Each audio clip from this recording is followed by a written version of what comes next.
اچھا، ایک حدیث ہے، من کذب علیہ متعمدا فلیتبوأ مقعدہ من النار۔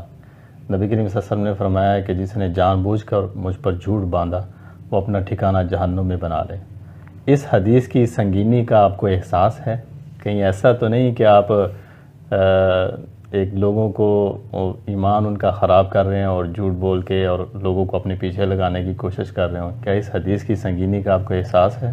مجھے احساس ہے، اور یہ ویڈیو میں نے جو الفاظ آپ کہہ رہے ہیں، یہ ایک اللہ نے مجھے ایک خواب میں بتایا کہ اس طرح سے میں ایک ویڈیو بناؤں، اور وہ ویڈیو میں نے اپلوڈ بھی کی ہوئی ہے کہ اگر میں اللہ اور اس کے رسول صلی اللہ علیہ وسلم کے نام پہ جھوٹ بولوں تو میں ہمیشہ ہمیشہ کے لیے جہنم کی آگ میں جلوں۔ یعنی اس طرح کی بات کوئی ایسے نہیں کہہ سکتا۔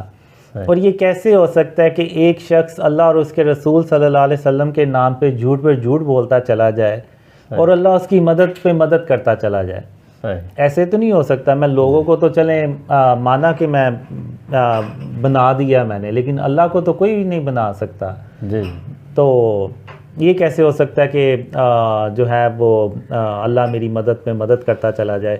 اور پھر یہ دیکھیں، اصل میں ہو یہ رہا ہے کہ سارے جو بھی ڈریمز پہ یعنی جو سنتے ہیں وہ فوراً جج کر لیتے ہیں اور کہتے ہیں کہ یہ شخص جھوٹ بول رہا ہے اور یہ جھوٹ ہے، اور اللہ اور اس کے نعوذ باللہ اللہ اور اس کے رسول صلی اللہ علیہ وسلم کے نام پہ جھوٹ لوگوں کو گمراہ کر رہا ہے۔ لیکن وہ یعنی ایک سائڈ تو دیکھتے ہیں، دوسری سائڈ نہیں دیکھتے کہ اگر یہ سچا ہوا، اگر یہ سچ بتا رہا ہے تو پھر قیامت کے ایک دن یہ سچا ہوگا اور وہ پھر جھوٹے پڑ جائیں گے۔ تو پھر قیامت کے دن اب میں نے یہ خواب تو اللہ کے کہنے پہ شیئر کرنا شروع کیے، خود سے تو نہیں کیے۔ تو پھر قیامت کے دن اللہ ان سے پوچھے گا کہ تم دنیا میں اس کو جھٹلاتے تھے جبکہ یہ سچا تھا۔ تو یعنی یہ لوگ جو ہے نا وہ صرف ایک چیز کو ایک سائڈ دیکھتے ہیں، دوسری سائڈ یہ دیکھتے ہی نہیں ہے کہ اگر یہ سچا ہوا تو اگر یہ دوسری سائڈ دیکھیں نا، سوچیں اس کے بارے میں، تو یہ کم از کم میرے خیال سے بری بات بھی نہیں کہیں گے اور کم از کم یہ صبر کر لیں گے کہ وہ یہ کہیں گے کہ اچھا اس کو خواب آئے ہیں تو ہم دیکھ لیتے ہیں، اگر سچے ہوئے تو اگر یہ سچ بول رہا ہے تو سچے ہو جائیں گے، اگر یہ سچ نہیں بول رہا تو اس کے خواب سچے نہیں ہوں گے۔ تو لیکن لوگ جو ہے نا وہ اس طرف صبر ہی کرنے کے لیے تیار ہی نہیں ہے، تو وہ فوراً ہی جو ہے نا وہ اپنا فیصلہ سنا دیتے ہیں کہ یہ جھوٹ بول رہا ہے۔ اور میں نے تو اپنی ویڈیوز میں بھی کہا ہے، کئی جگہ پہ کہا ہے کہ لعنت اللہ علی الکاذبین، کہ جھوٹوں پر اللہ کی لعنت ہو۔ تو اب اس سے بڑی کوئی اور کیا بات کیسے کر سکتا ہے کوئی، اگر کوئی جھوٹا شخص ہے تو۔ اور اگر میں نے یہ اپنے فائدے کے لیے کرنا ہوتا تو میں پھر وہی بات کہوں گا کہ میں یہ پھر جوانی میں کرتا، نہ کہ اب جب میرا عمر ڈھل رہی ہے اور میں جو ہے نا وہ یہ ڈریم شیئر کرنا شروع ہو گیا ہوں۔ صحیح۔ اور ظاہر ہے کہ یہ خواب کا معاملہ بھی اس طرح ہے کہ کوئی بھی شخص اپنے خواب کو خود عملی جامہ کیسے پہنا سکتا ہے؟ بالکل۔ اب یہ اللہ نے خواب دکھائے ہیں اور وہی ان خوابوں کو سچا کر کے دکھا سکتا ہے، اور دنیا کی کوئی طاقت آ جائے وہ ان خوابوں کو سچا نہیں کر کے دکھا سکتے۔ صحیح۔ اچھا، بہت سارے لوگ اس بارے میں بھی بات کرتے ہیں کہ جو کچھ آپ نے، جیسے پہلے بھی آپ نے بھی اس بارے میں تھوڑا سا ذکر کیا ہے کہ آپ کے جو خواب ہیں وہ بہت زیادہ ریلیٹ کرتے ہیں اینڈ آف ٹائم کے ساتھ، کہ قیامت سے پہلے کے جو حالات ہیں، دجال، یاجوج ماجوج، عیسیٰ علیہ السلام، تیسری عالمی جنگ، الحمۃ الکبریٰ جس کو حدیث میں کہا گیا، یہ ساری چیزیں احادیث میں پہلے سے ہی موجود ہیں۔ تو کہیں ایسا تو نہیں کہ آپ نے 40 سال تک ان احادیث کو اکٹھا کیا اور پھر ایک خوبصورت سٹوری کی شکل میں خواب کہہ کر لوگوں کے سامنے بیان کر دیا؟ نہیں، اب میں پھر وہی بات کروں گا کہ اگر یہ انسان کی سوچ ہوتی نا، تو جیسے آپ بات کر رہے ہیں تو اس طرح تو اکثر کو لمبی زندگی ملتی ہے، تو وہ پھر سارے بھی ایسا کر سکتے تھے کہ حدیثوں پہ اپنی ڈریمز بنا کے تو وہ شیئر کرنا شروع کر دیں۔ اب اس میں جو میرے جو ڈریمز ہیں نا، ان میں کچھ نشانیاں ہیں کہ جیسے پاکستان کو توڑا بورا بنانے کی کوشش کی جائے گی. اگر آپ میرے پی کے چینل پہ چلے جائیں تو وہاں پہ عمران خان سے ریلیٹڈ بھی مجھے بہت زیادہ ڈریمز آئے جی. اور وہ بھی میں نے شیئر کیے ہوئے ہیں. اور وہ ناکام کیوں ہوتا ہے اس کی بھی ریزن ڈریمز میں آئی کہ اس نے جو قبر کو سجدہ کیا اس کی وجہ سے اللہ کی مدد اس کے ساتھ نہیں تھی تو وہ ناکام ہو گیا. اور ایک ڈریم میں مجھے اللہ نے یہ بھی کہا کہ قاسم اکیلا وہ نہیں ہوتا جس کے ساتھ اللہ ہو، بلکہ اکیلا وہ ہوتا ہے جس کے ساتھ پوری دنیا ہو مگر اللہ اس کے ساتھ نہ ہو.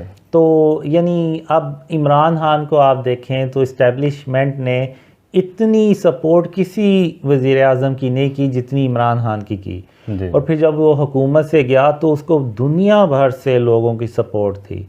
اور مجھے جب اس کی حکومت گری تو مجھے یہ ڈریم میں آیا کہ عمران خان ایون اپنے ارلی الیکشن کروانے میں بھی کامیاب نہیں ہو پاتا. تو آپ نے دیکھا ارلی الیکشن نہیں ہوئے. بالکل. تو یہ خواب اگر آپ دیکھیں تو یہ 15 اپریل 2022 کا ہے اور یہ ہو بہو ویسے ہی سچا ہوا ہے. تو یعنی اب عمران خان ارلی الیکشن کروانے میں بھی کامیاب نہیں ہو پاتا. وہ کیوں نہیں ہو پاتا؟ کیونکہ اللہ کی مدد ہی اس کے ساتھ نہیں ہوتی. دنیا اس کے ساتھ ہے مگر اللہ کی مدد اس کے ساتھ نہیں. اور اللہ کی مدد کیوں نہیں کہ اس نے شرک کیا. اب کچھ ڈریمز اور بھی ہیں عمران خان سے ریلیٹڈ، جس میں ایک عمران خان کے دور میں ایک قدرتی آفت آتی ہے جس سے بہت سے لوگوں کے کاروبار متاثر ہوتے ہیں. اب زمین دھنسنا ایک سمبولک ہوتا ہے ڈریم میں، تو اس کو یعنی وہ ایک قدرتی آفت کو ظاہر کر رہی تھی کہ اس کے دور میں کوئی قدرتی آفت آئے گی. اور آپ لوگوں نے دیکھا یہ کرونا وائرس آیا، یہ بھی پہلے سے اپلوڈ ہے. پھر ایک ڈریم میں عمران خان 6 مارچ 2020 کو مجھے یہ ڈریم آیا کہ جس میں عمران خان کہتا ہے کہ ٹھیک ہے اگر آپ یہ سمجھتے ہیں کہ میری جگہ کوئی اور آ کے تو مجھ سے بہتر پرفارمنس دکھا سکتا ہے تو ٹھیک ہے وہ آ جائے اور میں یہاں سے چلا جاتا ہوں. اب کچھ مہینے پہلے عمران خان نے یہی بات کہی کہ ٹھیک ہے اگر کوئی اور آپ سمجھتے ہیں کہ کوئی میری جگہ اور بہتر کام کر سکتا ہے تو ٹھیک ہے وہ آ جائے اور میں چلا جاتا ہوں. تو یعنی کوئی انسان یا کتنی بھی پریڈکشنز کر لے، کتنے ہی وہ ڈریم اپنے ہاتھ سے لکھ لے سوچ کے، وہ کسی کے منہ میں یہ والے الفاظ نہیں ڈال سکتا اتنے بڑے لیڈر کے منہ میں کہ ہو بہو وہی جو ڈریم میں آئے وہی الفاظ وہ عمران خان کہہ رہا ہے. اور ایک 2018 کا ڈریم تھا جس میں عمران خان کہتا ہے کہ ہم آپ امریکہ کو کہتا ہے کہ ہم آپ کے غلام نہیں ہیں. اور یہ بھی جب عمران خان کی حکومت گری تو عمران خان نے یہ ورڈ یوز کیے. تو یہ جو ڈریمز ہیں یہ کوئی اپنی طرح سے بنا کیسے سکتا ہے، یعنی کہ وہ کسی کے منہ میں کیسے الفاظ ڈال سکتا ہے؟ یہ صرف اللہ رب العالمین ہے جس کو غیب کے علم کا پتہ ہے کہ اچھا اس کو یہ میں نے ڈریم دکھایا اور یہ فیوچر میں یہی بندہ یہ بات کرے گا. تو یہ صرف اللہ کو غیب کا علم اس غیب کا پتہ ہے اور وہی یہ ڈریم جو ہے نا دکھا سکتا ہے. انسان جو ہے نا وہ جتنا مرضی کر لے اس طرح سے ڈریمز بنا ہی نہیں سکتا. اور ایک ڈریم میں تو اللہ نے مجھے یہاں تک کہا تھا کہ قاسم یہ خواب میرے ہیں اور شیطان جو ہے نا وہ اس طرح کے خواب کسی کو نہیں دکھا سکتا. جس طرح کہ وہ قرآن کی کوئی آیت ہے نا وہ کوئی نہیں نہ بنا سکتا، اسی طرح یہ جو خواب ہے نا اس طرح کے یہ بھی کوئی انسان یا جن اپنی طرف سے نہیں بنا سکتا. یہ اس ڈریم میں اللہ نے مجھے کہا. یہ تو بہت بڑی بات ہے کہ کوئی بھی انسان یا کوئی بھی جنات اس طرح کے خواب نہیں بنا سکتے. حالانکہ پریڈکشن کے حوالے سے ہم پہلے بھی بہت سارے لوگوں کی پریڈکشن سنتے ہیں، جیسے سمپسن کارٹون کی پریڈکشنز مشہور ہیں، بابا وانگا کی پریڈکشنز ہیں، نوسٹراڈیمس کی پریڈکشنز ہیں. تو لیکن وہ آپ کی بات ٹھیک ہے کہ ان کی ساری پریڈکشن صحیح نہیں ہوتی، کچھ ٹھیک ہو جاتی ہیں کچھ غلط ہو جاتی ہیں. لیکن آپ نے جتنے بھی خواب اب تک بیان کیے ہیں تو ہم نے دیکھا ہے خاص طور پر عمران خان کے متعلق چونکہ گزر چکے ہیں خواب تو وہ ہو بہو اسی طریقے سے پورے ہوئے ہیں. اور یہ جو عمران خان سے ریلیٹڈ ڈریمز ہے نا یہ ایک ایویڈنس ہے پاکستانیوں کے لیے، امت کے لیے کہ اگر میرے خواب عمران خان سے ریلیٹڈ جو ہیں وہ سچے ہوئے ہیں تو میرے جو دوسرے خواب ہیں جو اسلام کی سربلندی، پاکستان کی خوشحالی سے ریلیٹڈ ہیں، جو اینڈ آف ٹائم سے ریلیٹڈ ہیں، وہ بھی سچے ہوں گے. تو یعنی یہ ایک طرح سے پروف ہے، ایویڈنس ہے. صحیح. اچھا، حدیث میں ہے کہ آپ صلی اللہ علیہ وسلم نے فرمایا کہ جس نے خواب میں مجھے دیکھا اس نے یقیناً مجھے ہی دیکھا، شیطان میری شکل اختیار کر کے خواب میں نہیں آ سکتا. تو آپ یہ بتائیے کہ جب آپ خواب میں نبی کریم صلی اللہ علیہ وسلم کو دیکھتے ہیں، یا جیسے آپ کہتے ہیں کہ اللہ تعالیٰ اور نبی صلی اللہ علیہ وسلم سے میں نے بات کی، تو کیا آپ اس بارے میں کنفرم ہوتے ہیں کہ یہ اللہ تعالیٰ اور خاتم النبیین محمد صلی اللہ علیہ وسلم ہی ہیں؟ کہیں تخیلات یا شیطانی وساوس کا تو کوئی عمل دخل نہیں ہوتا اس میں؟ دیکھیں، میں جب بھی ڈریم میں اللہ یا محمد صلی اللہ علیہ وسلم آتے ہیں تو میرا جو جسم ہے نا وہ مجھے گواہی دیتا ہے کہ یہ اللہ رب العالمین ہے اور یہ خاتم النبیین محمد صلی اللہ علیہ وسلم ہے. ان میں سے کسی نے مجھے کبھی کوئی تعارف نہیں کروایا. ایون میں باقی اللہ کے باقی نبیوں کو بھی میں نے اپنے ڈریمز میں دیکھا ہے، ایون جبرائیل علیہ السلام کو بھی میں نے اپنے ڈریم میں دیکھا ہے. کسی نے مجھے اپنا تعارف نہیں کروایا. میرا جسم جو ہے نا وہ گواہی دیتا ہے کہ یہ اللہ رب العالمین ہے، یہ خاتم النبیین محمد صلی اللہ علیہ وسلم ہے، یہ سلیمان علیہ السلام ہے، یہ جبرائیل علیہ السلام ہے. تو وہ جو گواہی ہے نا وہ میرے جسم کی طرف سے آتی ہے. تو اس میں آپ صلی اللہ علیہ وسلم نے بالکل درست فرمایا کہ شیطان ان کی جو شکل ہے نا وہ اختیار نہیں کر سکتا. اور جب مجھے یہ ڈریمز آ رہے تھے نا تو میں نے 2006 میں 2006 کے اینڈ میں یا 2007 کے شروع میں قرآن کو میں نے ترجمے کے ساتھ سنا. اور میں نے یعنی اپنے جو ڈریمز میں جو اللہ نے ورڈ یوز کیے ہوئے ہیں خاتم النبیین محمد صلی اللہ علیہ وسلم نے، ان کو میں نے قرآن سے ٹیلی کیا. اور میں نے خود بھی یعنی اس بات کی تحقیق کی کہ کیا یہ واقعی اللہ کی طرف سے ہی ہیں ڈریم.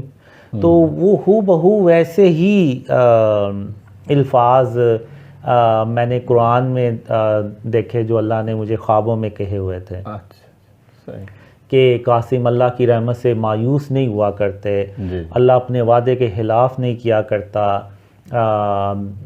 اللہ جو ہے وہ صبر کرنے والوں کا اجر ضائع نہیں کیا کرتا. تو اس طرح کے بہت سے جو ورڈنگ ہے نا وہ میں نے میچ کی تو وہ 100% میچ ہوئی تھی. تو مجھے تو 100% اللہ پہ یقین ہے کہ یہ خواب اللہ رب العالمین کی طرف سے ہے. امت کی جو حالت ہے اس وقت کسی سے ڈکی چھپی اور پوشیدہ نہیں ہے. ابھی کچھ ہی دن پہلے فلسطین کے جو معاملات شروع ہوئے ہیں سب کے سامنے، ہر مسلمان کا دل دکھی ہے. اگر ہم پاکستان کو ہی دیکھ لیں، اگر باقی مسلم ممالک کو چھوڑ بھی دیں، صرف پاکستان کو ہی دیکھیں تو ہمیں نظر آئے گا کہ ہر برائی اس پاکستان کے اندر بھی موجود ہے اور لوگوں کو کوئی امید اور کوئی راستہ نظر نہیں آ رہا. آپ کے خوابوں میں ان حالات سے نکلنے کا کوئی راستہ بتایا گیا ہے آپ کو؟ مجھے جو امت کی موجودہ صورتحال ہے اس کے بارے میں بھی آیا کہ آخر مسلمان اندھیروں میں کیوں ڈوبتے چلے جا رہے ہیں. ابھی آپ نے فلسطین کی بھی بات کی. فلسطین میں تو جو مجھے ڈریمز آئے ہیں وہ تو کافی آپ کہنے بھیانک قسم کے ہیں. کہ ایک ڈریم میں تو وہ کہتے ہیں کہ اسرائیل کا وزیر اعظم کہتا ہے کہ فلسطین کا صرف نام باقی رہ جائے گا. تو ابھی یہ جو کچھ بھی کر رہے ہیں یہ بات وہیں اسی طرف ہی جا رہی ہے کہ وہ صرف نام باقی رہ جائے گا اس کا، لیکن مسلمان کچھ بھی نہیں کر پائیں گے. اب جو پاکستان کی آپ نے بات کی کہ ہر برائی اس میں ہے، بالکل ہے. اب مجھے ایک ڈریم میں آیا کہ میں اللہ سے کہتا ہوں کہ آخر تو نے پاکستان کو کیوں بنایا، ہر برائی اس ملک میں ہے. تو اللہ نے مجھے کہا کہ قاسم آج سے 1400 سال پہلے جب محمد صلی اللہ علیہ وسلم اس دنیا میں موجود تھے تو اس وقت وہ اکثر مجھ سے دعا کیا کرتے تھے کہ قیامت کے قریب جب ان کا اسلام پوری دنیا میں مغلوب ہو چکا ہو تو ایک ایسا ملک بنا جس کا نام لا الہ الا اللہ ہو. تو پھر میرا جو اصل اسلام ہے وہ اس ملک سے پوری دنیا میں دوبارہ پھیلے. تو پھر اللہ کہتا ہے کہ قاسم پھر میں نے پاکستان کو بنانے کا فیصلہ کیا. اور پاکستان کا اگر آپ جب دیکھیں تو نعرہ یہ تھا کہ پاکستان کا مطلب کیا، لا الہ الا اللہ۔ تو برائیاں ہیں اس ملک میں، لیکن اللہ کی رحمت سے ہمیں مایوس نہیں ہونا چاہیے، اور اللہ نے ان خوابوں کے ذریعے سے ہمیں بتایا کہ اگر ہم شرک اور اس کی اقسام سے اپنے آپ کو بچا لیں اور بچانا شروع کر دیں، اور اس ملک کو شرک اور اس کی اقسام سے پاک کر دیں، تو اللہ کی رحمتیں اور برکتیں اس ملک پہ نازل ہوں گی، اور ایسی برکتیں نازل ہوں گی کہ لوگ جو ہے نا ان سے وہ جو اللہ کے خزانے نا وہ سنبھالے نہیں جاتے۔ یعنی میں نے خود ایک خواب میں دیکھا ہے کہ سونے کی ایک بڑی سی دکان ہوتی ہے اور وہ کھلی ہوتی ہے، اور اس کا جو اونر ہوتا ہے وہ بھی دکان پہ نہیں ہوتا، اور لوگ گزر رہے ہیں لیکن کوئی سونے کی طرف دیکھتا بھی نہیں ہے۔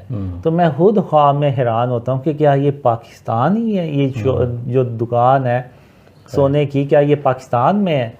تو یعنی اس طرح کہ اللہ اپنی رحمت سے نا ہمارے حالات اچھے کر دے گا، لیکن اس کا ایک ہی طریقہ ہے کہ جب تک ہم اللہ کو راضی نہ کر لیں، یعنی شرک ایسا گناہ ہے کہ جس کی کوئی معافی نہیں ہے۔ قیامت کے دن اللہ جس کے چاہے گا گناہ بخش دے گا، لیکن شرک کبھی معاف نہیں کرے گا۔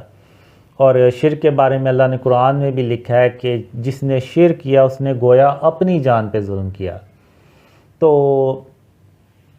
یہ ایک طریقہ اللہ نے ہمیں بتایا، اور اس میں ہم نے کچھ بھی نہیں کرنا۔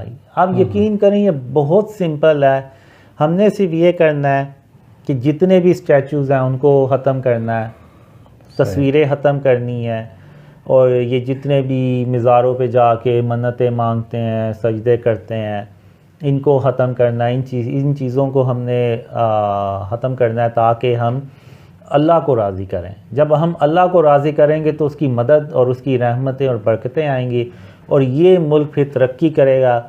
اور جو میں نے ڈریمز میں دیکھا ہے کہ پاکستان ایون پوری دنیا پہ حکومت کرتا ہے، ایک وقت آتا ہے۔ تو اللہ نے ہمیں رستہ دکھا دیا ہوا ہے۔ اللہ کو ہماری کوئی ضرورت نہیں ہے، ہمیں اللہ کی ضرورت ہے، اور اگر ہم اللہ کی مدد چاہتے ہیں تو ہمیں وہ کام کرنے ہوں گے جس کا اللہ نے ہمیں حکم دیا ہے۔ اب میں آپ کے سامنے ہوں، بہت زیادہ لوگ میری داڑھی پہ اعتراض کرتے ہیں، اور بہت زیادہ لوگ میری نمازوں پہ بھی اعتراض کرتے ہیں، لیکن اس کے باوجود آپ دیکھیں اگر یہ خواب پھیلتے چلے جا رہے ہیں اور لوگ بلیو کر رہے ہیں، ان خوابوں پہ یقین کر رہے ہیں، تو وہ صرف اس لیے کہ اللہ مدد کر رہا ہے۔ تو جب اللہ مدد کرتا ہے تو وہ کام پھر اللہ کر کے چھوڑتا ہے۔ اور اللہ نے مجھے بہت زیادہ خوابوں میں دکھایا کہ قاسم میں صرف تیری اس لیے مدد کر رہا ہوں کہ تو نے اپنے آپ کو شرک اور اس کی اقسام سے بچانا شروع کر دیا۔ تو اللہ کو وہ میری ایک جو عادت اور کوشش ہے وہ پسند آ گئی۔ تو اب آپ دیکھیں کہ 2015 میں مجھے کوئی نہیں تھا جانتا، اور آج اگر آپ دیکھیں تو بڑے بڑے مفتی جو ہیں ان کو بھی پتہ ہے میرے ڈریمز کے بارے میں۔ تو یہ اللہ کی مدد کے بغیر نہیں ہوا۔ اور اللہ کی مدد کیسے آئی؟ جب میں نے اپنے آپ کو شرک اور اس کی اقسام سے بچانا شروع کر دیا۔ تو اگر میں اکیلا ایک انسان شرک اور اس کی اقسام سے بچاتا ہوں اپنے آپ کو، اور اللہ اس طرح سے مدد کرتا ہے کہ اس کے خواب دنیا میں پھیلتے ہیں ایسے، تو جب ہم بحیثیت پاکستانی قوم، بحیثیت امت اپنے آپ کو شرک اور اس کی اقسام سے بچائیں گے، تو اس کے بعد جو اللہ کی مدد آئے گی، تو آپ یہیں سے اندازہ لگا لیں کہ ایک بندہ جس کو 2015 میں کوئی نہیں تھا جانتا، اور آج دنیا سے اس کے خوابوں پہ لوگ یقین کر رہے ہیں، تو اگر ہم بھی اپنے آپ کو شرک سے بچائیں گے تو اللہ ہماری بھی ایسے ہی مدد کرے گا، اور ہم ان اندھیروں سے باہر نکل کے تو ان کافروں پہ حکومت کریں گے جو آج ہمارے اوپر حکومت کر رہے ہیں انشاءاللہ۔ اچھا، آپ کی باتوں سے یہ تاثر ملتا ہے کہ جیسے سارے مسائل کی جڑ ہی شرک ہے، یعنی آپ اس کو کوئی بہت بڑا گناہ جو ہے وہ اس طریقے سے آپ بات کر رہے ہیں اس کو، حالانکہ ہم دیکھتے ہیں کہ بڑے بڑے علماء جو ہیں وہ اس طریقے سے بات نہیں کرتے جیسے آپ بات کر رہے ہیں، کہ آپ ہر چیز کی بنیاد ہی اور اس کا اصل مسئلہ ہی آپ شرک کو قرار دے رہے ہیں۔ حالانکہ علماء جب بات کرتے ہیں تو وہ کوئی سود کے بارے میں بات کرتا ہے، کوئی نظام حکومت کے بارے میں بات کرتا ہے، کوئی عدل و انصاف کے نہ ہونے کے بارے میں بات کرتا ہے اس طرح، لیکن آپ سارے ہی مسائل کی جڑ ایک شرک کو قرار دیتے ہیں. اتنے کانفیڈنس کے ساتھ آپ اس چیز کو بیان کرتے ہیں، تو ہمارے ناظرین کو یہ بتائیے کہ یہ کیا واقعی اتنا بڑا گناہ ہے اور یہ ایسی چیز ہے؟ اور اس کے ساتھ ساتھ یہ بھی ہمیں بتائیے کہ کیا آپ کے خوابوں میں سب سے بڑا پیغام کیا ہے؟ دیکھیں، شرک وہ گناہ ہے جس کی کوئی معافی نہیں ہے. قیامت کے دن اگر کسی نے سود کھایا ہوا ہے، کسی کو قتل کیا ہوا ہے، کسی نے کوئی زنا کیا ہوا ہے، کسی نے کوئی اور بڑا گناہ کیا ہوا ہے، اللہ جس کے چاہے گا گناہ بخش دے گا، لیکن شرک کبھی معاف نہیں کرے گا. میں آپ کو حضرت ابو طالب کی مثال دیتا ہوں. جی. انہوں نے خاتم النبیین محمد صلی اللہ علیہ وسلم کی ہر طرح سے مدد کی. جی. اور اس وقت کے جو قریش کے قبیلے تھے ان کے آگے وہ ڈٹ جاتے تھے. لیکن وہ جب ان کا انتقال ہوا تو وہ اپنے ہی مذہب پہ ان کا انتقال ہوا، یعنی انہوں نے اسلام قبول نہیں کیا.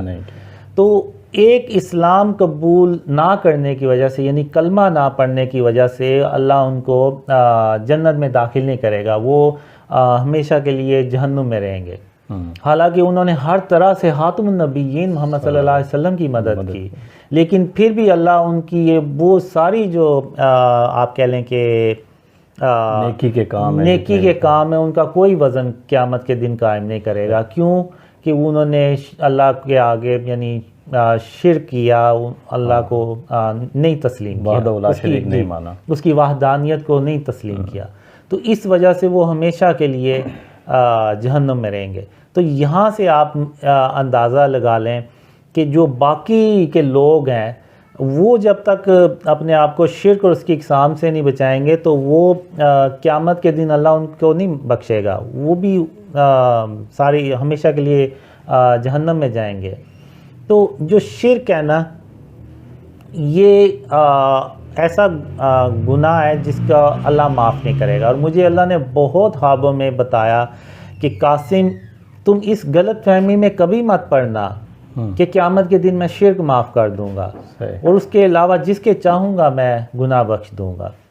تو اللہ نے مجھے بہت زیادہ اس بات پہ زور دیا، اللہ نے بھی اور خاتم النبیین محمد صلی اللہ علیہ وسلم نے بھی بہت زیادہ زور دیا. آج بھی آپ دیکھ لیں میری داڑھی نہیں ہے، میں نمازیں بھی نہیں باقاعدگی سے پڑھتا، لیکن جب میں شرک کے معاملے میں کوتاہی کرتا ہوں نا تو اللہ یا محمد صلی اللہ علیہ وسلم مجھے خواب میں آ کے نا تو وارن کر دیتے ہیں کہ یہ میں نے جو ہے نا یہ شرک اس کو میں کوتاہی کی ہے تو یہ مجھے نہیں کرنی چاہیے. تو یہ جو ہم آج کے دور میں سمجھتے ہیں نا کہ یعنی ہم تو نہیں اللہ کے ساتھ کسی کو شریک ٹھہراتے، یعنی صرف زبان سے کہہ دیتے ہیں، لیکن جو ہمارے عمل ہے نا وہ بالکل ٹوٹلی ڈیفرنٹ ہے. اب خاتم النبیین محمد صلی اللہ علیہ وسلم نے فتح مکہ پہ جب 360 جو بت تھے خانہ کعبہ میں پڑے ہوئے ان کو اپنے ہاتھوں سے توڑا. یعنی انہوں نے زبان سے کہنے کے بعد اپنے ایکشن سے بھی یہ ثابت کیا کہ وہ اللہ کے ساتھ کسی کو شریک نہیں ٹھہراتے. یعنی ان بتوں کو توڑ کے تو وہ سرزمین پاک کی. تو ابھی ہم یہ دیکھ لیں اسٹیچوز پڑے ہوتے ہیں، موویز بھی دیکھتے ہیں ہم انڈین موویز جس میں وہ باطل خدا دکھاتے ہیں، ان کے کرشمے دکھاتے ہیں اور ہم وہ دیکھتے ہیں اور ہم کہتے ہیں کہ ہم نے دیکھا، ہم نے یقین تو نہیں کیا، لیکن ہم نے لاشعوری طور پہ اس کا یقین کیا ہوتا ہے، تبھی تو ہم ویڈیو دیکھ رہے ہیں، موویز دیکھ رہے ہیں، ورنہ کیوں دیکھیں ہم یہ چیزیں. ہیرو کو ڈسکس کرتے ہیں اس کے. جی بالکل. اور جو باہر اسٹیچوز پڑے ہوئے ہیں، بت پڑے ہوئے ہیں، ہم کہتے ہیں کہ ہم تو نہیں ان کو پوج رہے، لیکن ہم نے رکھے تو ہوئے ہیں نا. اب آدم علیہ السلام کا اللہ نے پتلا بنایا اور اس میں اللہ نے جان ڈالی تو وہ زندہ ہو گئے. تو یہ جو اللہ کہتے ہیں نا کہ وہ مصور ہے، یعنی اللہ کی صفت المصور. جی، آرٹ جس کو ہم آرٹسٹ کہتے ہیں، یعنی وہ شکلیں بنانا، مجسمے بنانا، یہ اللہ رب العالمین کے کام ہے. تو یہ جب انسان کرے گا تو وہ ٹوٹلی سی بات ہے، وہ شرک کرے گا. اب شرک جو ہے نا وہ اللہ کی جو وحدانیت ہے نا اس کو وہ چیلنج کرنے والی چیز ہے. اب بالکل ایسے ہی جیسے کسی کا بھرا سا محل ہو تو باہر اس کو کوئی بیل دے کے کہے کہ اس محل میں 50% کا میں بھی حصے دار ہوں, اس میں میری بھی شراکت ہے, تو اس جو محل کا مالک ہوگا اس کو بہت زیادہ غصہ چڑھے گا. وہ کہے کیا تم کون ہوتے ہو میرے محل میں شراکت دار بننے والے, وہ اس کو دھکے دے کے وہاں سے باہر نکالے گا. تو اسی طرح جب کوئی شرک کرتا ہے نا تو وہ بیسیکلی اللہ کی وحدانیت کو چیلنج کرتا ہے. جب اللہ کی وحدانیت کو چیلنج کیا جاتا ہے نا تو پھر اللہ وہ گناہ نہیں معاف کرتا. تو اس لیے یہ جو شرک ہے نا یہ بہت ضروری ہے کہ ہم اس سے اپنے آپ کو بچائیں, اور اس سے اگر ہم اپنے آپ کو شرک سے بچائیں گے تو اس میں ہماری ہی جان کا فائدہ ہے. قیامت کے دن اللہ ہمارے حال پہ رحم فرمائے گا, اور دنیا میں بھی اللہ ہمارے حال پہ رحم فرمائے گا اور ہمارے اوپر اپنی رحمتیں اور برکتیں نازل کرے گا, اور تبھی ہماری جو ہے نا وہ نجات ہوگی. اور میں نے آپ کو مثال بھی دی حضرت ابو طالب کی کہ خاتم النبیین محمد صلی اللہ علیہ وسلم کے ساتھ کھڑے ہونے سے بہتر اور کیا نیکی ہوگی, لیکن اس کے باوجود اللہ نے ان کے لیے وہ وزن ہی قائم نہیں کیا کیونکہ انہوں نے کلمہ نہیں پڑھا. تو اس لیے ہمیں جو ہے نا اپنے آپ کو ہر حال میں شرک سے بچانا ہے. یہ ایسا گناہ ہے جس کی کوئی معافی نہیں ہے, باقی جس کے چاہے گا اللہ گناہ بخش دے گا. اور آج کے دور میں ماڈرن دور میں تو یہ ہڈن شرک ہیں, یہ تو لوگوں کو پتہ نہیں, ایون بہت زیادہ علماء کو بھی نہیں پتہ. اگر آپ دیکھیں تو مفتی مینک کی کچھ ایک ویڈیو انہوں نے اپلوڈ کی تھی, تو انہوں نے ٹی شرٹ پہ یہاں پہ ایک تصویر بنی ہوئی ہے اور یہاں بھی تصویر سی بنی ہوئی ہے.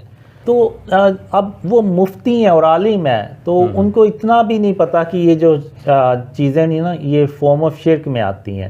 ایک خواب میں اللہ نے مجھے کہا تھا کہ قاسم اگر تمہاری چھوٹی انگلی کی ناخن سے بھی چھوٹی کوئی تصویر ہے اور وہ میری جیب میں پڑی ہوئی ہے اور مجھے اس کی ضرورت نہیں ہے تو وہ فارم آف شرک ہے. تو وہ تو جو تصویر ہے وہ تو ناخن سے کتنی بھری ہے. اور ایک دوسرے ڈریم میں اللہ نے مجھے کہا کہ قاسم ہندو بھی تصویروں کو دیکھتے ہیں, اور اگر تم نے بھی تصویروں کو دیکھنا ہے تو پھر تم میں اور ان میں فرق ہی کیا رہ جاتا ہے. اسی طرح اگر آپ دیکھیں تو بہت زیادہ لوگ ٹیٹوز بنا کے تو حج اور عمرہ کرنے جاتے ہیں. تو اگر آپ دیکھیں تو یوٹیوب پہ آپ کو ویڈیوز بھی ملیں گی. اب امام کعبہ یعنی ہماری نظر میں جو امام کعبہ کا رتبہ ہے وہ دنیا کے تمام عالموں سے بڑھ کر وہ رتبہ ہے. تو جب امام کعبہ کو ان چیزوں کا نہیں پتا کہ یہ فارم آف شرک ہیں اور انہوں نے کوئی ایسی پابندی نہیں لگائی, تو آپ یہاں سے اندازہ لگا لیں کہ عام امت کا جو حال ہے وہ کیا ہوگا. ان کو تو بالکل بھی نہیں پتا ہوگا ان چیزوں کا. تو یہ میرے خیال سے ہاں علماء کو چاہیے کہ اس طرح سے اس پہ بات کریں اور پابندی لگائیں کہ کسی کے اگر ٹیٹو بنا ہو تو وہ عمرہ حج کرنے اس کو اجازت ہی نہ ہو اس کو حج اور عمرہ کرنے کی. اب جس نے اگر ٹیٹو بنایا ہوا ہے بے شک اس پہ تصویر نہ بھی ہو تو ایک سیاہی ہے جو اوپر جسم کے چڑھ جاتی ہے. اب جب سیاہی چڑھ گئی تو آپ یعنی جس کے وہ ٹیٹو بنا ہے وہ وضو کرے گا تو اس کا وضو ہی نہیں ہوگا, وہ غسل کرے گا تو اس کا غسل ہی نہیں ہوگا کیونکہ اس کا جسم کا حصہ گیلا تو نہیں ہوا. تو اس لیے بھی ہمیں ان چیزوں سے اپنے آپ کو بچانا چاہیے. علماء کو ان چیزوں کو زیادہ زور دینا چاہیے. وہ گناہ جس کی کوئی معافی نہیں ہے میرے حساب سے علماء کو اس پہ سب سے زیادہ زور دینا چاہیے. آپ کی باتوں سے یہ اندازہ ہو رہا ہے کہ شرک کا معاملہ بڑا سینسٹیو ہے, بہت زیادہ ہم لوگ بہت لائٹ لیتے ہیں, بہت زیادہ. مجھے تو آپ کہہ لیں کہ اللہ نے اتنی زیادہ تنبیہ کی ہے نا کہ میں اس کا آپ کو بتا نہیں سکتا. کہ یعنی اللہ نے ایک بات یعنی ریپیٹ کی ہے 3 بار کہ قاسم قیامت کے دن اس غلط فہمی میں کبھی نہ پڑنا کہ میں قیامت کے دن شرک کا معاف کر دوں گا, اور قاسم اس غلط فہمی میں کبھی مت پڑنا کہ میں قیامت کے دن شرک معاف کر دوں گا اور اس کے علاوہ جس کے چاہوں گا گناہ بخش دوں گا. یعنی اللہ نے بات ریپیٹ کر کے نا تو بار بار دہرائی ہے جی, تاکہ وہ میں جو ہے نا وہ ذہن نشین کر لوں اچھی طرح, اور یہ نہ ہو کہ میں یعنی سستی کر دوں کہ اچھا اللہ بخشی دے گا، لیکن نہیں، اللہ قیامت کے دن شرک کبھی معاف نہیں کرے گا۔ تو اس کا مطلب ہے کہ آپ کے خوابوں میں جو سب سے بڑا پیغام ہے پھر وہ بھی شرک ہی ہے یا اس کے علاوہ کوئی اور بھی ہے؟